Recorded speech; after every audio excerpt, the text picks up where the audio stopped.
Hello everyone, welcome back to my channel. இன்னைக்கு வந்து ஈவினிங்லேருந்து ஒரு ரொட்டீன் vlog தான் ஸ்டார்ட் பண்ணுறேன். நம்மளோட சேனலில் பார்த்தீங்கன்னா குக்கிங், டெய்லி ரொட்டீன், எங்கேயாவது ட்ராவல் பண்ணால் ட்ராவல் வீடியோஸ்லாம் வரும். இந்த வீடியோஸ்லாம் உங்களுக்கு பிடிக்கும் அப்படின்னா மறக்காமல் நம்ம சேனலை சப்ஸ்கிரைப் பண்ணிக்கோங்க. இன்னைக்கு வாங்க வீடியோக்குள்ளே போயிடலாம்.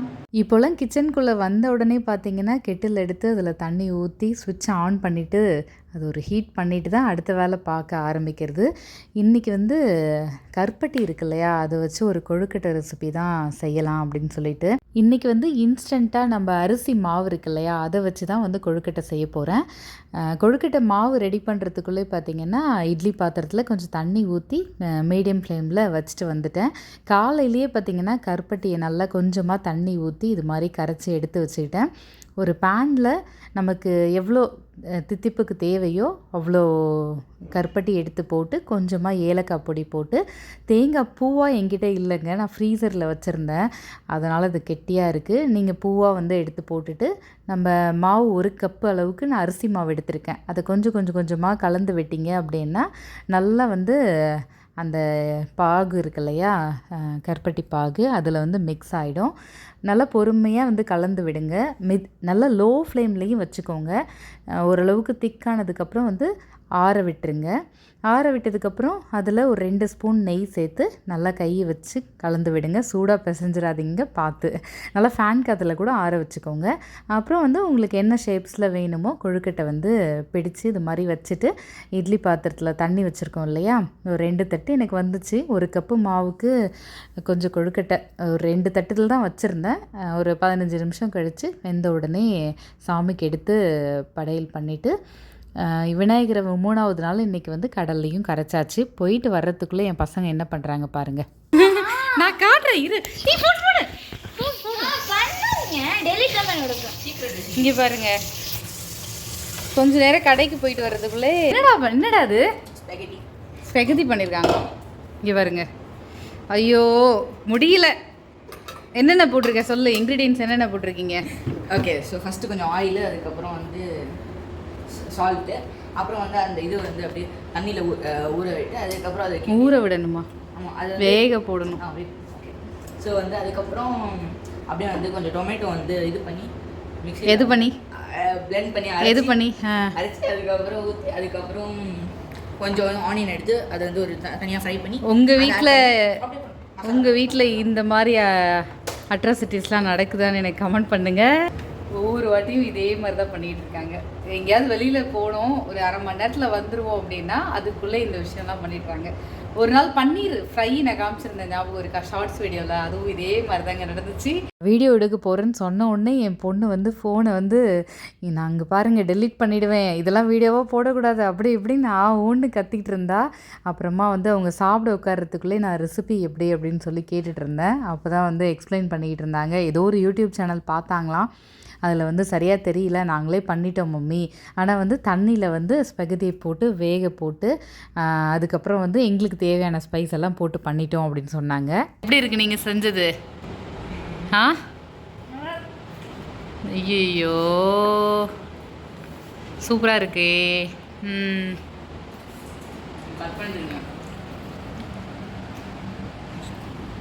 இனிமேல் இந்த மாதிரி வீட்டில் யாரும் இல்லாதப்பெல்லாம் செய்யக்கூடாது. ஓகே, ரெகுலர் வீடியோஸ் எடுக்க போகிறேன் அப்படின்றது பயங்கர ஹாப்பியாக என்னன்னு தெரியல. நைட்டெல்லாம் வந்து தூக்கமே இல்லை. ஏன் அப்படின்னா நமக்கு பிடிச்ச விஷயத்த பண்ணிகிட்டே இருக்கிறதும் ஒரு நல்ல விஷயந்தான். பண்ணாமல் அதை ஸ்டாப் பண்ணிவிட்டு திருப்பி ஸ்டார்ட் பண்ணும் போது ஒரு ரொம்ப ஃப்ரெஷ்ஷாக ஃபீல் ஆன மாதிரி இருந்துச்சு. பட் அந்த ஒரு டென்ஷன்லேயே நைட்டெல்லாம் தூக்கம் வரல. எனிவே அலாரம் அடித்த உடனே காலையில் 5 மணிக்கெல்லாம் எழுந்திரிச்சு வந்துட்டு கொஞ்சம் ரெஃப்ரெஷ் ஆகிட்டு வந்துட்டு பால் மட்டும் ஃபஸ்ட்டு அடுப்பில் வந்து காய்க்கலாம் அப்படின்னு சொல்லிட்டு காய்க்கிறேன். இன்னிலேருந்து என்ன டிசிஷன் எடுத்திருக்கேன் அப்படின்னா, வாரத்தில் 7 நாளில் ஒரு 2 நாள், வீக்கெண்டில் ஒரு நாள், வீக் டேஸில் ஒரு நாள், அந்த 2 நாள் தான் டீ காஃபி குடிக்கணும், மற்ற நாள்லாம் வந்து டீ காஃபி எடுக்கக்கூடாது அப்படின்னு சொல்லிட்டு முடிவு பண்ணியிருக்கேன். அதை வந்து ப்ராசஸ் பண்ணணும் இல்லையா, அதனால் ஃபஸ்ட்டு இன்றைக்கி வந்து ஸ்மூத்தி போட்டுடலாம் அப்படின்னு சொல்லிட்டு பிளான் பண்ணி நைட்டே பார்த்திங்கன்னா கொஞ்சம் நட்ஸ் எல்லாம் வந்து ஊற வச்சுட்டேன். பாதாம், முந்திரி, பிஸ்தா, வால்நட்டு, அதுக்கப்புறம் பார்த்திங்கன்னா ஒரே ஒரு ஏலக்காய். நான் அதை காட்டணும்னு நினச்சேன், வீடியோவில் காட்டல, அதெல்லாம் வந்து ஊற வச்சுட்டேன். அதுக்கப்புறம் பார்த்திங்கன்னா இது ஃப்ரூட்ஸில் என்ன போட்டிருக்கேன்னா ஒரு ஆப்பிள், ஒரு மாதுளம்பழம், பெருசாக மாதுளம்பழம் இது மட்டும் வந்துட்டு உரித்து வச்சுட்டு படுத்தாச்சு. காலையில் எழுந்திரிச்ச உடனே வந்து அதை நல்லா வந்துட்டு மிக்ஸி ஜாரில் போட்டு அரைச்சாச்சு. இந்த பிளெண்டர் பார்த்திங்கன்னா புதுசாக வாங்கியிருந்தேன். உண்மையிலேயே ரொம்ப சூப்பராக இருக்குது. நான் இன்றைக்கி தான் யூஸ் பண்ணுறேன். பட் எனிவே ரொம்ப நல்லா இருக்குது. நான் அந்த டீ காஃபி ஸ்கிப் பண்ணணும் அப்படின்றதுக்காகவே வந்து இது வாங்கியிருந்தேன். ஏன்னா நம்ம நார்மலாக ரெகுலராக அரைக்கிற மிக்ஸி ஜாரில் பார்த்திங்கன்னா டப்பு டப்புன்னு ஓப்பன் ஆகி கொட்டிடுது. சரி அது எதுக்கு ரிஸ்க், இது வந்து ட்ரை பண்ணலாமேன்னு பார்த்தா நல்லா இருக்குது. இதை வந்து அரைச்சி வச்சுட்டு அதுக்கப்புறம் அது கூட என்ன பண்ணணும் அப்படின்னா நம்ம ஊற வச்சுருக்க நட்ஸ் எல்லாத்தையும் நான் வந்து ஆட் பண்ணிக்கிறேன். ஆட் பண்ணிவிட்டு 2 ஸ்பூன் நாட்டு சக்கரை தான் நான் போடுறேன். ஏன்னா நிறைய போடலை, ஏற்கனவே டேட்ஸ் அதில் இருக்கிறதால அது கொஞ்சம் உங்களுக்கு ஸ்வீட் கொடுக்கும். ஸோ அதனால் வந்து 2 ஸ்பூன் மட்டும் போட்டுட்டு பால் வந்து ஆறுனதுக்கப்புறமா அதை மிக்ஸ் பண்ணி குடிச்சிக்கலாம். உண்மையாக சொல்லணுன்னா ரொம்ப நல்லா நைஸாக ஸ்மூத்தாக இருந்துச்சு. ஸ்மூத்தி அப்படின்ற பேருக்கு ஏற்ற மாதிரி ஸ்மூத்தாக இருந்துச்சுன்னா வச்சு பார்த்துக்கோங்களேன். நம்ம மிக்ஸி ஜார்லையாவது வந்து போட்டு அரைச்சிட்டு கீழே கொட்டுது, கொஞ்சம் குறன்னு இருக்கும். இது ரொம்பவே நல்லா இருக்குது. என்னை பொறுத்தளவுக்கு வந்து ரேட்டிங் சூப்பராகவே கொடுக்கலாம். ரொம்ப நல்லா இருந்துச்சு. ஸோ அதுக்கப்புறம் வந்து டிஃபனுக்கு பார்த்திங்கன்னா இன்றைக்கி வந்து தக்காளி சட்னி.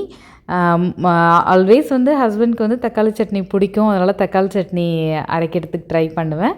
இல்லை டைம் ஆச்சு அப்படின்னா தேங்காய் சட்னி போயிடுவேன். இன்றைக்கி வந்து தக்காளி சட்னி, அதுக்கப்புறம் சாம்பார் வந்து வச்சுட்டேன். சாம்பார் வந்து பட்டாணியும் கேரட்டும் மட்டும்தான் இருந்துச்சு. அதை மட்டும் போட்டு சாம்பார் வந்து வச்சுட்டு தோசை வந்து எல்லாருக்கும் ப்ரிப்பேர் பண்ணிவிட்டு, அதுவும் இன்றைக்கி வந்து விலாக் எடுக்கிறதால எனக்கு கொஞ்சம் டிஃபிகல்ட்டாகவே இருந்துச்சுன்னு சொல்லலாம். ஹரிபரியாக பண்ணாமல் நம்ம கொஞ்சம் நார்மலாக பண்ணிக்கலாமே டைம் எடுத்து அப்படின்னு சொல்லிட்டு சிம்பிளாகவே முடிச்சாச்சு. தோசை வந்து எல்லாருக்கும் ரெடி பண்ணி வச்சுட்டேன். அப்புறம் பார்த்திங்கன்னா சைட் பை சைடு வந்து பேக்கிங்கும் ஸ்டார்ட் பண்ணியாச்சு. சரி பசங்க ரெடி ஆகிட்டு இருந்தாங்க, அவங்களுக்கு இதை மிக்ஸ் பண்ணி கொடுத்துடலாம் அப்படின்னு சொல்லிட்டு காய்ச்சி ஆற வச்ச பால் ஆறுனதுக்கப்புறமா வந்து மிக்ஸ் பண்ணுங்கள். அதுதான் வந்து நல்லாயிருக்கும். சம்டைம்ஸ் சில ஃப்ரூட்ஸ் வந்து பார்த்திங்கன்னா டக்குன்னு நட்ஸ் ஏதாவது தெரிஞ்சிடக்கூடாது. ஸோ அதுக்காக தான். ஏன்னா நான் நாட்டு சர்க்கரையும் அதில் போட்டிருக்கிறதால கொஞ்சம் ஆற வச்சு எப்போவுமே மிக்ஸ் பண்ணுறது நல்லது. மார்னிங் பிரேக்ஃபாஸ்ட்டு பார்த்திங்கன்னா தனியாக தான் உட்காந்து சாப்பிடணுமா, அதனால் சரி ஹஸ்பண்ட்க்கும் எனக்கும் வந்து எப்போவுமே நான் அப்படி தான் பண்ணுவேன். டீ காஃபி போடும்போது அவங்க கிளம்பும் போதே வந்து உட்காந்து குடிச்சிருவேன். ஸோ அந்த ஒரு 5 மினிட்ஸ் ஓகேவா எனக்கு பெட்டராக ஃபீல் ஆகும். ஆஃப்டர்நூன் லன்ச் சாப்பிட்றதுக்கு கிட்ஸ் வீட்டுக்கு வந்துடுவாங்க. ஸோ நாங்கள்லாம் ஒன்றா உட்காந்து சாப்பிடுவோம். ஸோ அவங்களுக்கு கொடுத்துட்டு நானும் வந்து சாப்பிடலாமே அப்படின்னு சொல்லிட்டு ஒரு 5 மினிட்ஸ் ஒரு பிரேக் எடுத்துக்கலாம்.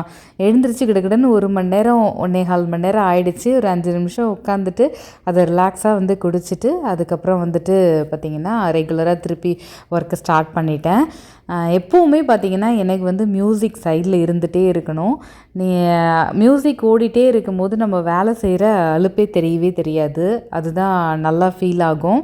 உங்களுக்கு இந்த மாதிரி ஏதாவது பிடிச்ச விஷயம் எது பண்ணிகிட்டே வந்து வேலை பண்ணுவீங்க அப்படின்னு சொல்லி ஹோம் மேக்கர்ஸ் யாராவது இந்த வீடியோ பார்த்தீங்க அப்படின்னா சொல்லுங்கள். நான் வந்து வாங்கணும்னு நினச்சிட்டு இருந்தேன். மொபைல் ட்ரைபாடு வந்து கொஞ்சம் இந்த மாதிரி வாங்கணும் அப்படின்னு சொல்லி ரொம்ப நாளாக பிளான் பண்ணிகிட்டு இருந்தேன். ஆன்லைனில் ஆர்டர் போட்டு வாங்கி கொடுத்துட்டாங்க. என்ஜாய் பண்ணியிருந்திருப்பீங்கன்னு நினைக்கிறேன். 2 ஷவுட் அவுட் மட்டும் படிச்சிடலாம். ஒரு சிஸ்டர் கேட்டிருக்காங்க, hi sis, my husband got job in Dammam, will you please do video recording, what are the things should be pack அப்படின்னு கேட்டிருக்காங்க.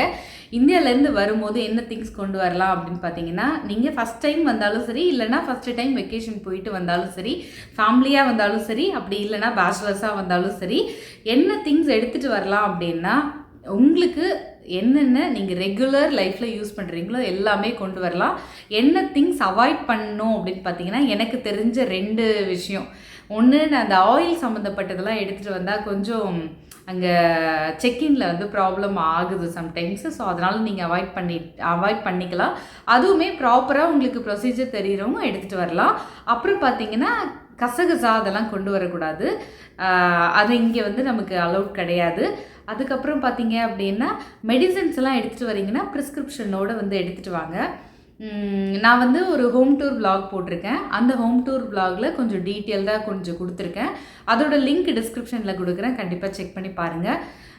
இன்னும் ஏதாவது டவுட்ஸ் இருக்குது அப்படின்னா பர்சனலாக இன்ஸ்டாகிராம் ரத்தி வீடு அந்த ஐடியில் வந்து என்னை காண்டாக்ட் பண்ணுங்கள். நான் கண்டிப்பாக வந்து ரெஸ்பான்ஸ் பண்ணுறேன் உங்களுக்கு. நம்மளோட நிறைய vlogs பார்த்தீங்கனாலே ஐடியா வந்துடும் என்ன திங்ஸ் கொண்டு வரலான்னு. உங்களோட இப்போ எக்ஸாம்பிளுக்கு நான் சொல்லணுன்னா, ஃபஸ்ட்டு டைம் நான் வந்து சவுதி அரேபியாவுக்கு வரும்போது பார்த்தீங்கன்னா, நான் நிறைய திங்ஸு கிச்சனுக்கு நம்ம ரெகுலராக ஒரு கடாயிலேருந்து ஒரு கரண்டிலேருந்து ஸ்பூன் வரைக்கும் எல்லாத்தையுமே எடுத்துகிட்டு வந்தேன். ஏன்னா இங்கே வந்து நம்ம வாங்கி அதுக்கப்புறம் அரேஞ்ச் பண்ணி பண்ணுறதுக்கு நீங்கள் அந்த மாதிரி திங்ஸ் எல்லாம் வந்து கொண்டு வந்துடலாம். நாங்கள் 4 பேர் வந்து ட்ராவல் பண்ணி வந்ததால் எங்களுக்கு வந்து என்னென்ன வீட்டுக்கு தேவையான திங்ஸு மோஸ்ட்லி ஃபர்னிச்சர் ஐட்டம் தவிர மற்றதெல்லாம் நான் எடுத்துகிட்டு தான் வந்திருந்தேன். பிகாஸ் நம்ம வந்து வெளியில் வரணும் அப்படின்னாலே சில விஷயத்த வந்து சேவ் பண்ணணும்னு நினைப்போம். ஸோ அதனால் அது தப்பு கிடையாது. உங்களுக்கு வெயிட் எவ்வளோ இருக்கோ அதுக்கேற்ற மாதிரி மளிகை ஜாமான் இருக்கட்டும், அப்புறம் வந்து கிச்சனுக்கு யூஸ் பண்ணுறது, வீட்டுக்கு யூஸ் பண்ணுறது, ரேராக யூஸ் பண்ணுற ஐட்டமாக கூட இருக்கலாம். ஃபார் எக்ஸாம்பிள் மந்த்லி வந்து ஒரு இவ்வளோ சோப்பு தான் உங்களுக்கு தேவைப்படுது, இந்த சோப்பு இந்தியாவிலேருந்து நான் ரெகுலராக யூஸ் பண்ணிட்டேன் அப்படின்னா அந்த மாதிரி ஐட்டம்ஸ் எல்லாம் கொண்டு வந்துக்கலாம். குழந்தைங்க வச்சுருக்கீங்க அப்படின்னா குழந்தைங்களுக்கு தேவையான ஐட்டம்ஸ் எல்லாம் ஒரு 3 மந்த்ஸுக்கு, இப்போது எக்ஸாம்பிள் நான் சொல்கிறேங்க, ஒரு டயப்பராக இருக்கட்டும், இல்லைனா வந்து அந்த மாதிரி எந்த விஷயமா இருந்தாலும் சரி நீங்கள் கொண்டு வந்துக்கலாம். ஓகேங்களா? ஸோ இது புரிஞ்சிருக்கும்னு நினைக்கிறேன். இல்லைனா வந்து ரத்தி வீடு இன்ஸ்டாகிராம் ஐடி காண்டாக்ட் பண்ணுங்கள். அடுத்தது வந்து பார்த்திங்கன்னா, நான் வந்து ரீசெண்டாக ஒரு ஷார்ட்ஸ் வீடியோவில் வந்து போட்டிருப்பேன், இந்த மாதிரி ஷாப்பிங் வந்து போட்டிருப்பேன், ஷாப்பிங் vlog போட்டிருப்பேன். அது வந்து கோபாரா அப்படின்னு சொல்லி கேட்டிருந்தாங்க. ஆமாங்க, அது வந்து துக்பாவில் உள்ள ஒரு ஷாப் தான் அது. ஸோ இன்னும் இது போல் நிறையா உங்களோட கமெண்ட்ஸ் எல்லாம் வந்து ஷவுட் அவுட்டாக கண்டிப்பாக கொடுக்குறேன். இந்த நாள் இப்படியே அழகாக ஹாப்பியாக போகட்டும். உங்களுக்குமே ஏதாவது வாழ்க்கையில் ஒரு விஷயத்தில் கஷ்டப்படுறீங்க அப்படின்னா கஷ்டமே படாதீங்க. இந்த நாள் இப்படியே இருக்காது. நான் எப்போவுமே சொல்கிற மாதிரி இதுவும் கடந்து போகும். ஹாப்பியாக சந்தோஷமாக சிரிச்சுட்டே இருங்க. பாய் பாய்ங்க.